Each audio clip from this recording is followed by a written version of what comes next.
As moms, we often wonder, am I doing enough for my kids? I'm here to tell you, you are super mama. That's because we have an undeniable superpower, our intuition, and it never steers us wrong. I call it our mom sense. Hi, I'm Kanika Chadda Gupta, and I'm the host of That's Total Mom Sense. I'm a journalist, entrepreneur, wife, and mom of 3, twins plus 1. Now, if I had $1 every time I heard, gee, you have your hands full. On my podcast, I interview influential moms from various industries and cover topics that all first-time parents grapple with, from getting your baby to sleep to screen time allowance, your new normal in your marriage, and how to dedicate time to yourself. Learn and laugh along with That's Total Mom Sense. We are so lucky to be living in this day and age. Startups have become ubiquitous, that literally anyone can take an idea and build an entire company around it and have investors scale it to attain mass market. Men and women now have the freedom to work remotely and give priority to their children, the elderly in their family, or their health without compromising their productivity. 20 years ago, things weren't as simple. The 9-to-5 was the norm, and if you were adventurous enough to start your own business, you had to show up on the job around the clock. Today's guest is a famed fashion designer, Cynthia Steffe, who not only took risks with her collections, she made bold moves to be a dedicated mother when she built a childcare facility right in her showroom. Cynthia Steffe is recognized as one of America's most influential designers over the last few decades. Her signature collection has been distributed throughout the U.S. in countless luxury retailers, including Saks Fifth Avenue, Neiman Marcus, Bloomingdale's, Nordstrom, and many others. Her work has been editorialized in numerous publications, including Vogue, Harper's Bazaar, Elle, InStyle, Cosmopolitan, Women's Wear Daily, and the New York Times. She has built a strong celebrity following, including Anne Hathaway, Scarlett Johansson, Jennifer Hudson, Cate Blanchett, Taylor Swift, Jessica Simpson, and more. Cynthia's talent was acknowledged early on while attending Parsons School of Design in New York. She graduated at the top of her class and was named Designer of the Year.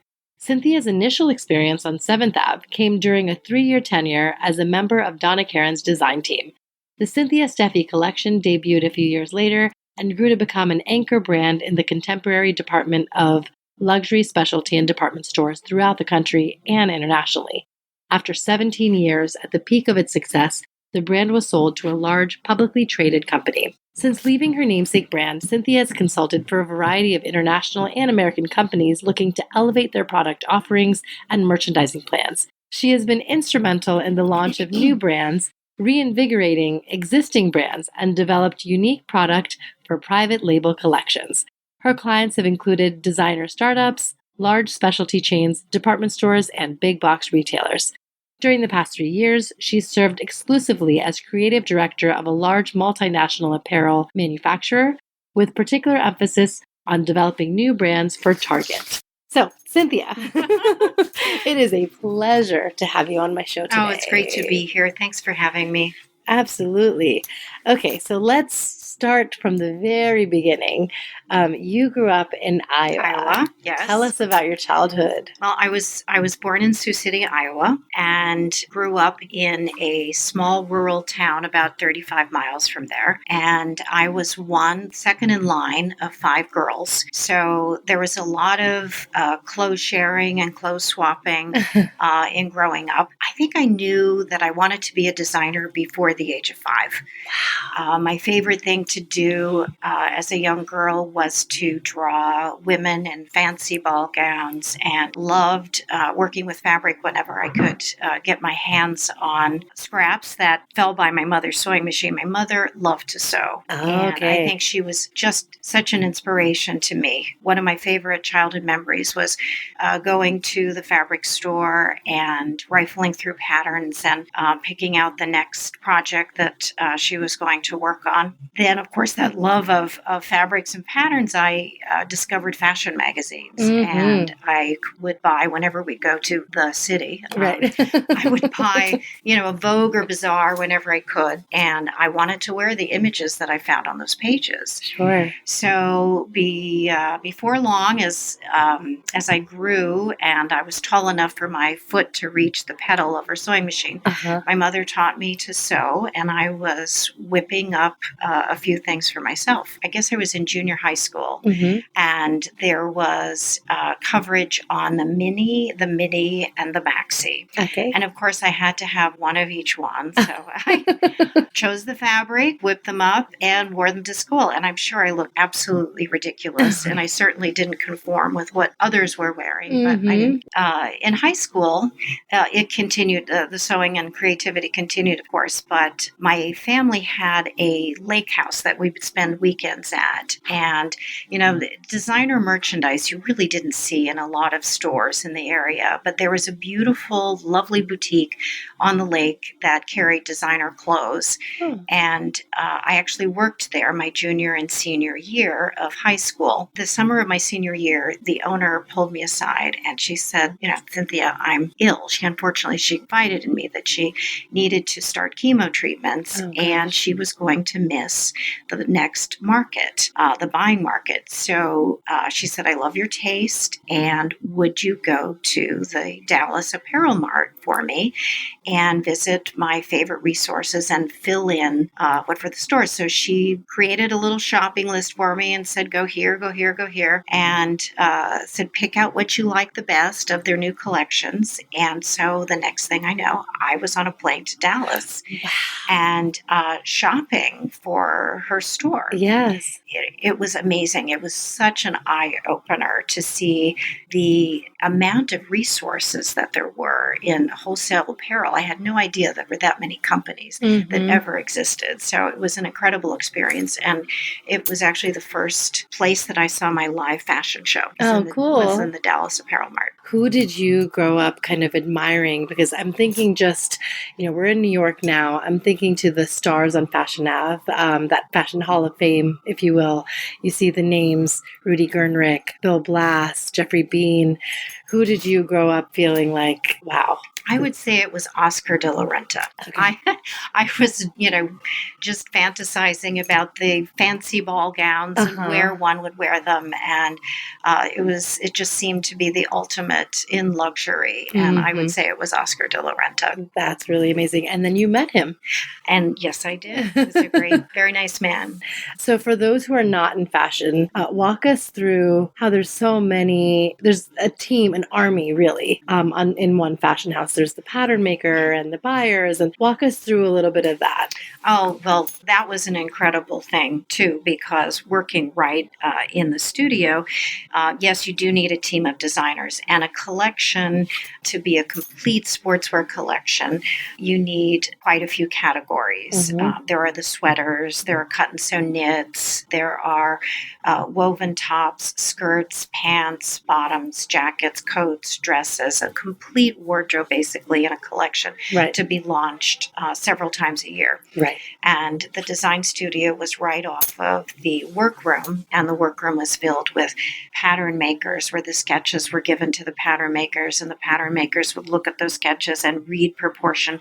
So sketching was a very, very important process of the design process. And then they would drape on muslins. They would drape how they read the sketch onto silhouettes on the muslins, and then Donna would go in and mark all over it, and, change things, and then maybe sometimes a second muslin would be required, and then the real fabric was cut, and then the fun started. Then you started proportioning and fitting on a real model. Right. I can recall it was amazing. There was an actual fit model that just hung around in her bathroom all day long, waiting for something to be hot off the press to try on and to fit. And then right before collection opening, pre-show, then the looks started being created when you start proportioning the outfits together, and all of those pieces and components that make a collection become looks. Yes. Okay.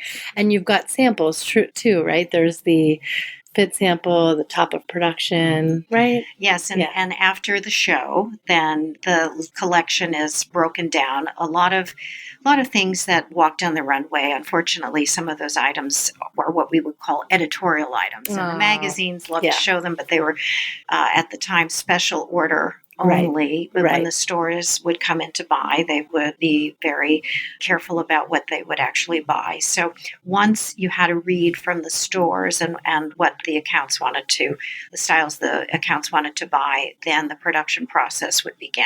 Okay. And the production fittings would start again in the actual fabrics. Mm-hmm. I can remember the production man would measure the fit model every single time before they fit so that the size that they were fitting on stayed the same, because the grading for the various sizes go down the scale and up the scale from there. So her measurements had to be perfect each time. Wow.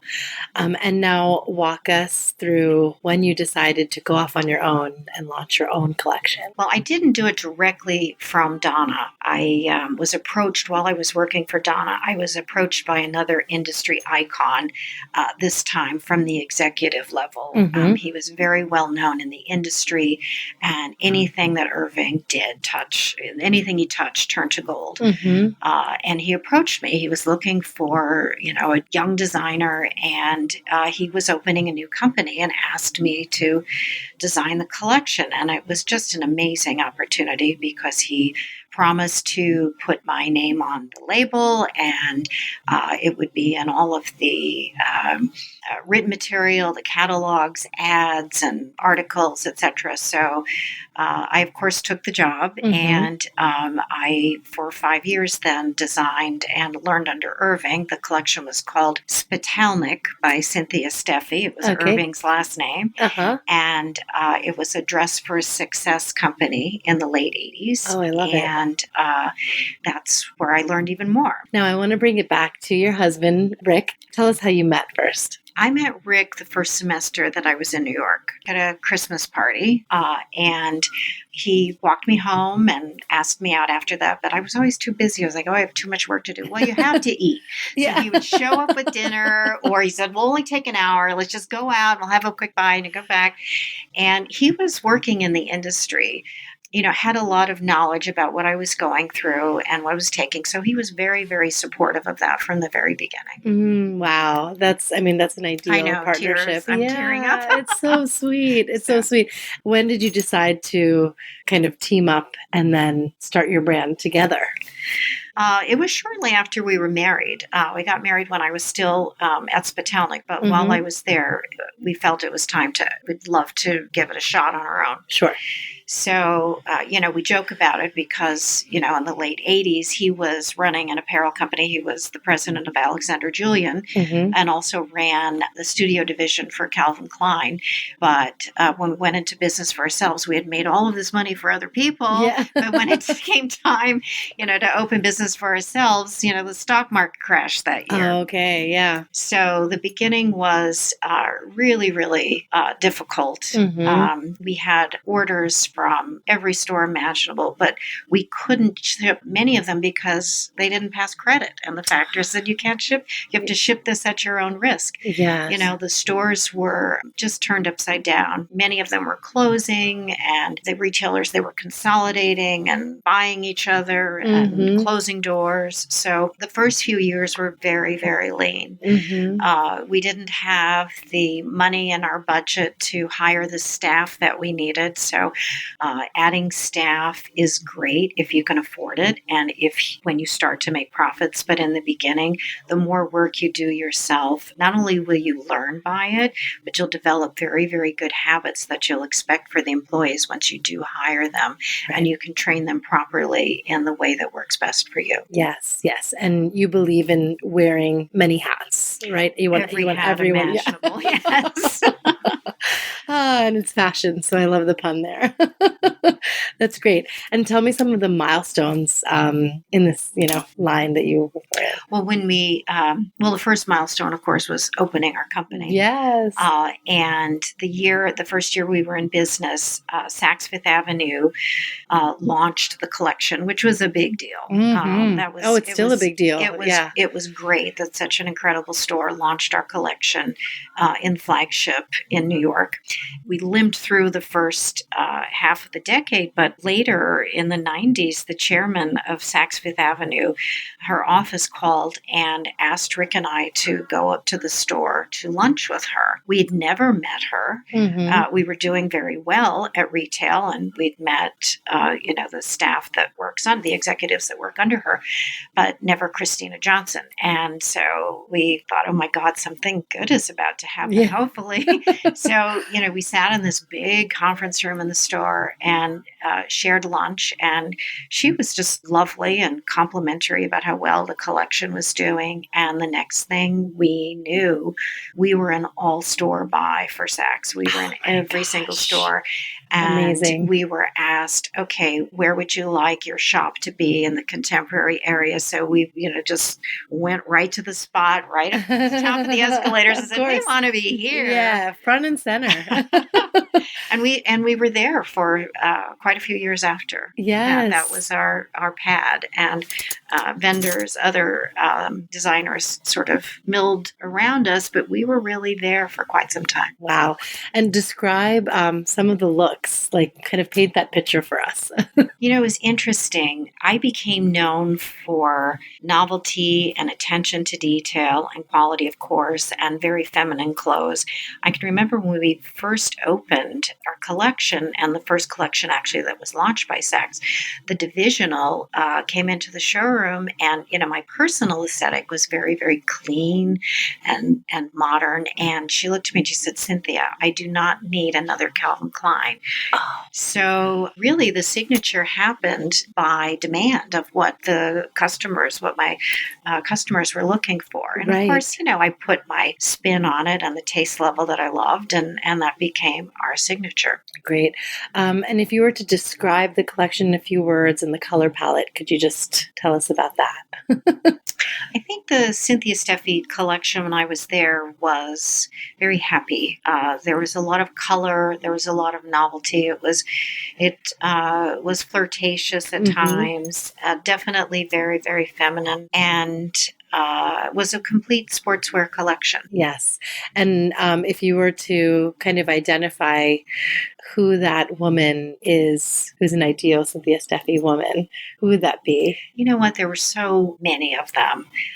Certainly there were things that, as a business person and with my business hat on, I not only designed the things that I felt was feeling strongly for, but there were some things that were those go-to items that the collection became known for and that our customers wanted to see a new version of every single season. Right. For instance, in the fall, they wanted the best coat that we had to serve up.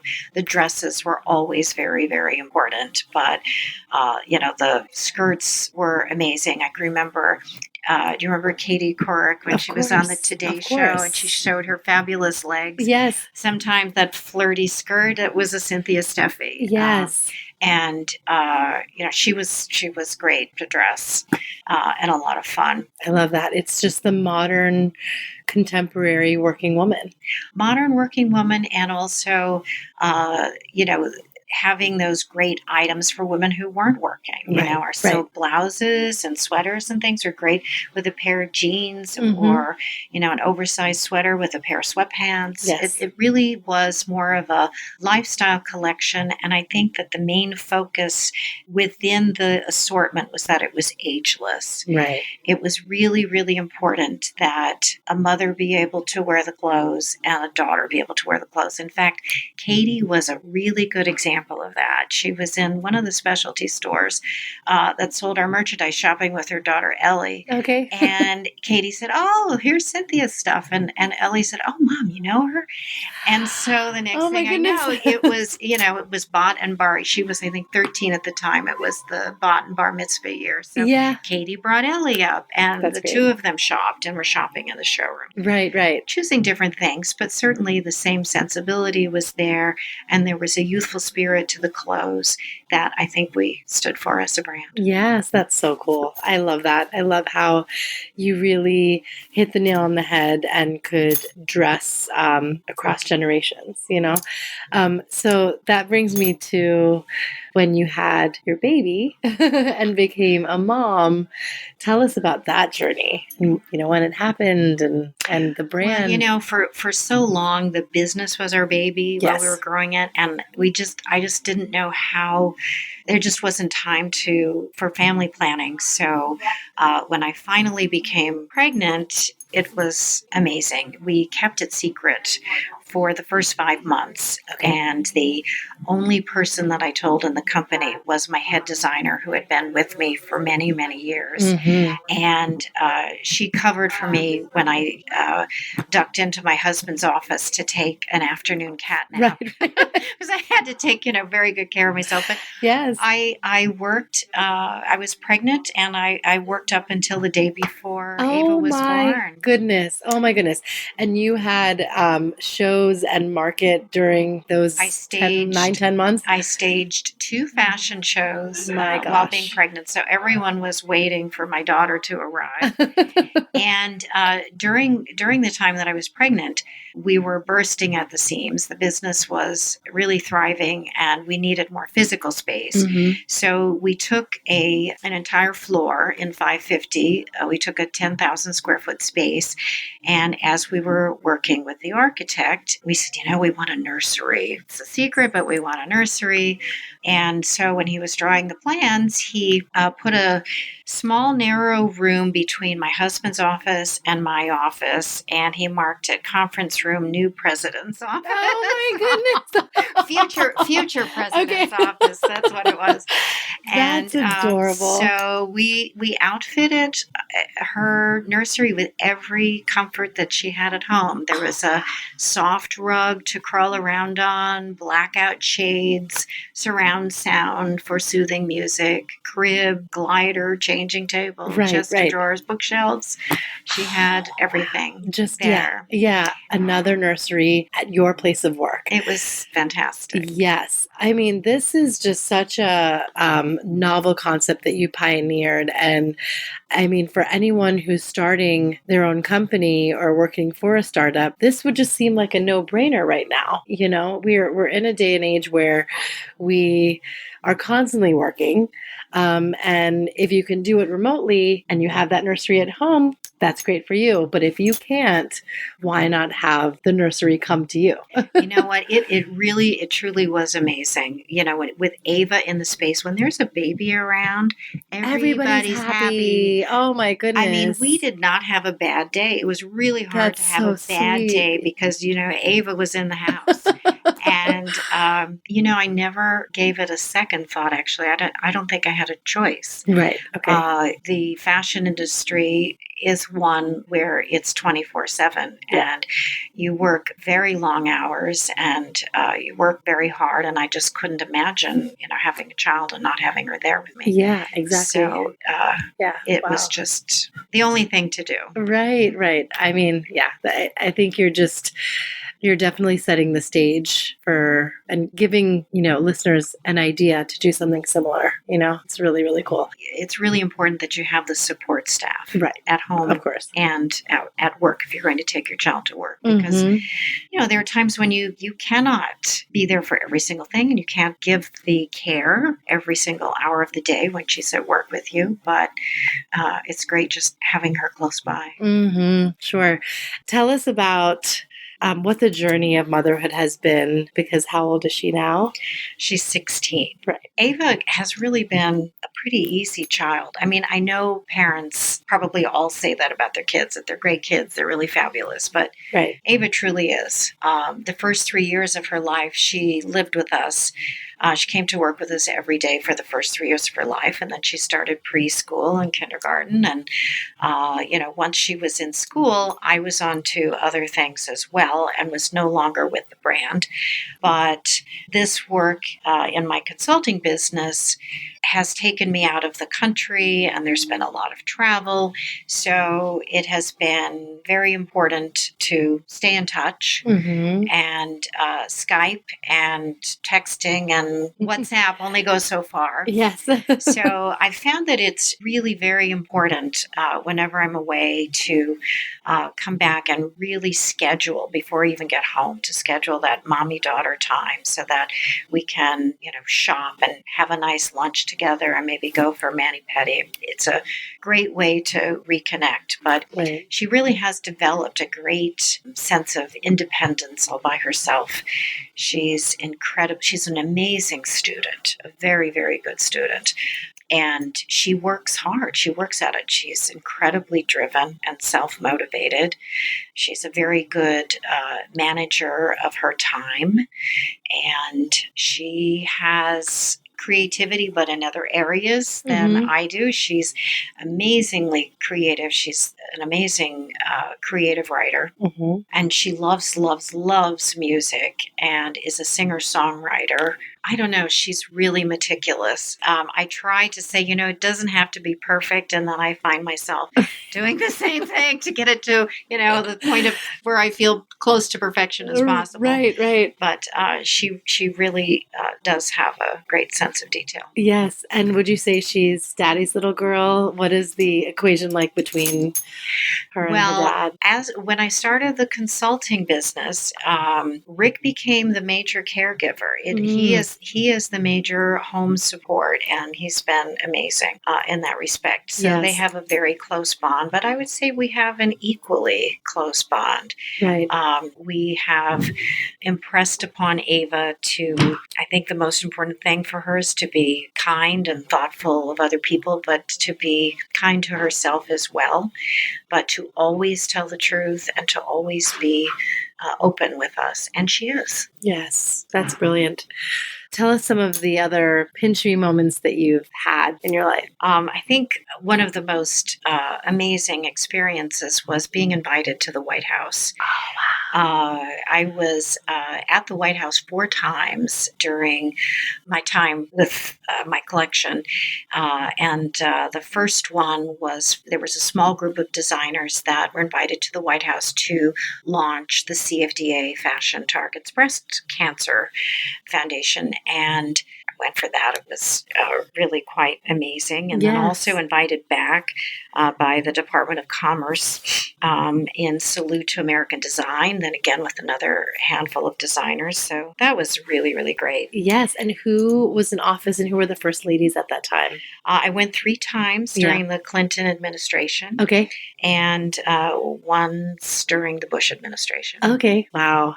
That's amazing. And any other moments that you feel? Yeah, it was a great thing to be recognized and given an award by Dallas Apparel Mart for the best contemporary designer, actually the year that Ava was born. Oh. And of course, being a CFDA member and then elected to the board of the CFDA. And it was great to be on boards of a few companies, actually, not companies, but organizations. I was on the board of the fashion group and also my alma mater. I was on the board of directors for the Parsons School of Design. Oh, wow. That's great. And what about your sisters? I mean, the fact that you became a fashion designer and you have 4 sisters, it must have been like, this is amazing. They must have been so happy that you. I had, I think, the best childhood having 4 sisters. We had a lot of fun together. We were very, very close in age. And I can remember my first designs were for my sisters, not necessarily for, sewing for them, but I absolutely made paper dolls and then sketched clothes that those dolls would wear. And, the paper dolls soon became the Barbies. So we had a lot of fun together. Oh, that's so sweet. As you know, the premise of the show is mom sense. That's total mom sense. I feel as mothers, we have this built-in 6th sense. We just know what our child needs. And it's amazing how it never steers us wrong. So I'm sure you've had many moments like this, but if there's one story you could share where you really trusted that mom sense moment of yours. Well, right now, my mom sense is my inner voice is saying not to say anything that will embarrass my daughter. Oh, yeah. Being 16, everything embarrasses her these days. Yes. Whenever I feel something that works for me, whenever I feel that something isn't quite right, Usually, the best tactic is to get her to come to the same realization by herself. And questions work really, really well. Like, oh, well, do you think blah, blah, blah? Or what do you Ah, think about blah, blah, blah, blah? So that she starts to think about it and realize, you know what, that's not so great. Right. That's not right. such a good idea. Yeah. If she comes up with it by herself, it saves a lot of anxiety, teaches her to make good decisions if something isn't quite kosher. Yeah, absolutely. I think that's really good advice. Just kind of turning it around. And I think it just allows your child to become an independent thinker because they're almost putting themselves in your shoes. Like, what do you think we should do about XYZ situation? It's great. Let's not forget our quote of the day. Is there a quote that you live by? Yes, definitely. Change is inevitable. Expect it and embrace it. Ooh, I love that. I love that. It's so, so true. It's now time for Mom Haul, when we share products we love. And so the last segment is the fun, product lover segment. So, Mom Haul, is there any product that you just swear by and you're like, you know what, this is something that I use all the time. I need this in my life. Yes, my Nespresso maker is my favorite thing in the kitchen, and I have recently started using oat milk and love it. Oh, yes, yes. Oh, I love it too.